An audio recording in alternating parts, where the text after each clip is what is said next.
29 cars, 161 laps, and the sun shining for the start of the Super Cheap Auto Bathurst 1000. Greg Murphy on pole after a dose of luck in yesterday's shootout, joined by Will Davison with James Courtney and defending Bathurst champ Mark Scaife right behind. The stage set for the 49th running of the great race. Car 4 darts out. Murphy's going to have to defend his way up to Hill Corner because Mark Scaife was very aggressive out of the box. Murphy defending his position on the first run up Mountain Straight. The top four holding their positions on cold rubber, with Paul Morris sitting fifth and holding up the field.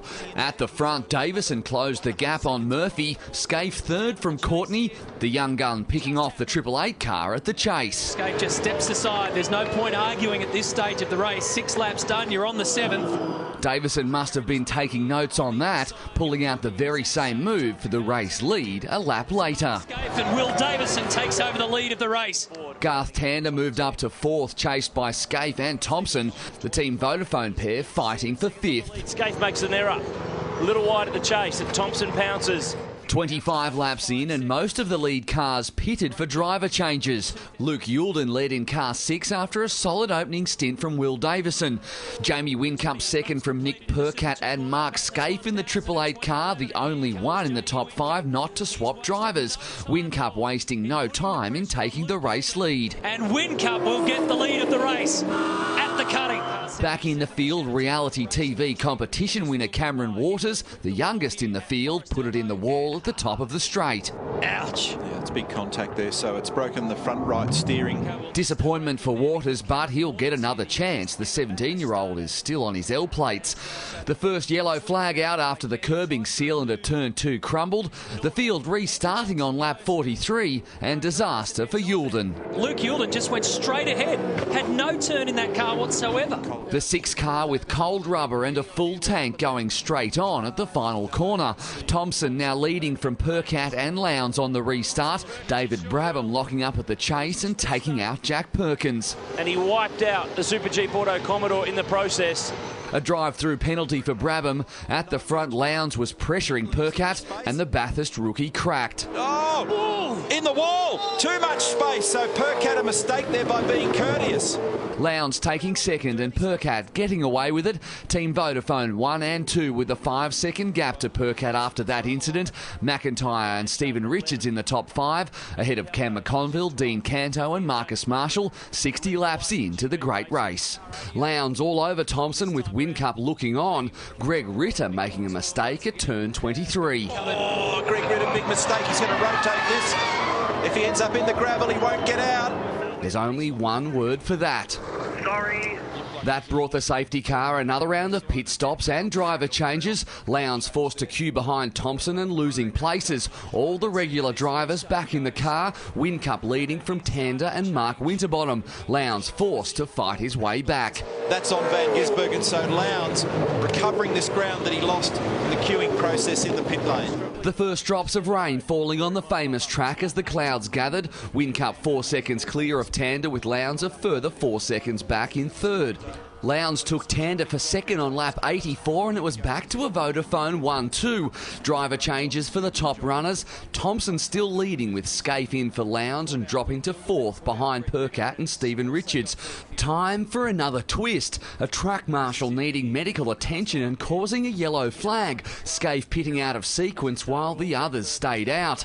Lap 100 and disaster for John McIntyre, turned around by Marcus Marshall. He's nose to nose with one of the Fujitsu cars. That's a disaster for Stone Brothers Racing. The 3-time New Zealand V8 champ running in the top 5 all day. Tander in for Percat on lap 112 and set for a double stint to the finish. Winterbottom in as well for Richards. The pit lane busy and the field mixed. Jamie Whincup waiting patiently, while at the top of the mountain, David Bernard set the race alight. Fuel on the road. This is a big incident. Turn 2. Quite a big accident. David David Bernard's actually in the car. It's not Stephen Johnson. So safety car will be deployed. We've got 120 litres. They've just gone through the driver change. So it's David Bernard in the car. Out goes the Petters safety car. A scary moment for Bernard, who walked away with no injury.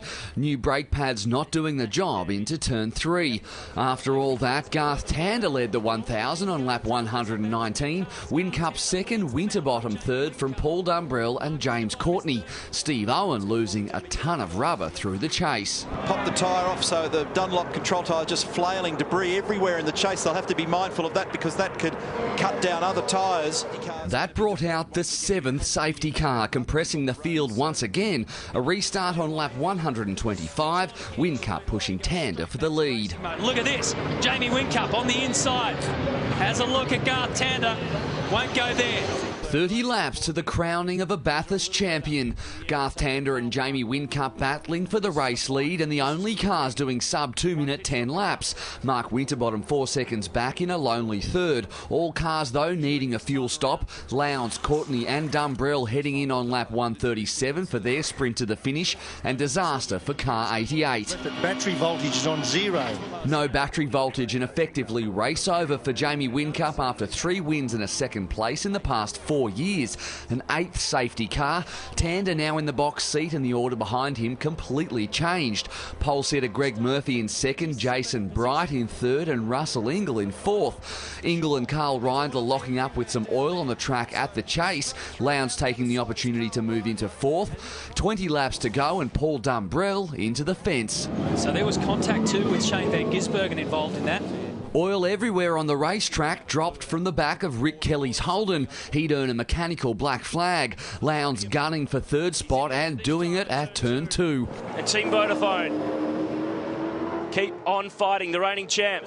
Lowndes set to take the championship lead with Whincup's woes, now hunting down Murphy for second.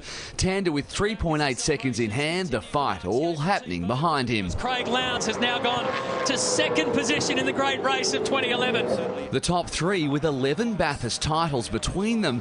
Tander with a 5-second gap over Lowndes with 10 laps to go and locking up at the chase. He does not need a mark on the tyre. He runs a little wide. This is going to eat some margin for him. Lowndes closing to 3 seconds. Tander with a flat spot on the tyre and desperately trying to hold on. Lowndes taking nearly a second a lap out of Tander. Percat and Scaife a little stressed in the pits. The difference now, 1.2 seconds. A grandstand finish after 6.5 hours of racing, toe-to-toe with a lap left. Tander seeing Lowndes in both mirrors one last time down the straight. One more opportunity for Craig Lowndes to have a crack. It's been more than 30 years since a rookie claimed victory at Mount Panorama in a legendary finish. This is the year of the rookie and the pro. Tander and Nick Percat are the champions. Tander holding on. Nick Percat at 23, the first rookie to win since Jackie Hicks in 1977. 0.29 of a second the gap, the closest ever finish at Bathurst. And Tander and Percat have conquered the mountain. Murphy and Simonson 11 seconds back in third. Winterbottom and Richards leading the Fords. Will McCloy, Big Pond Sport.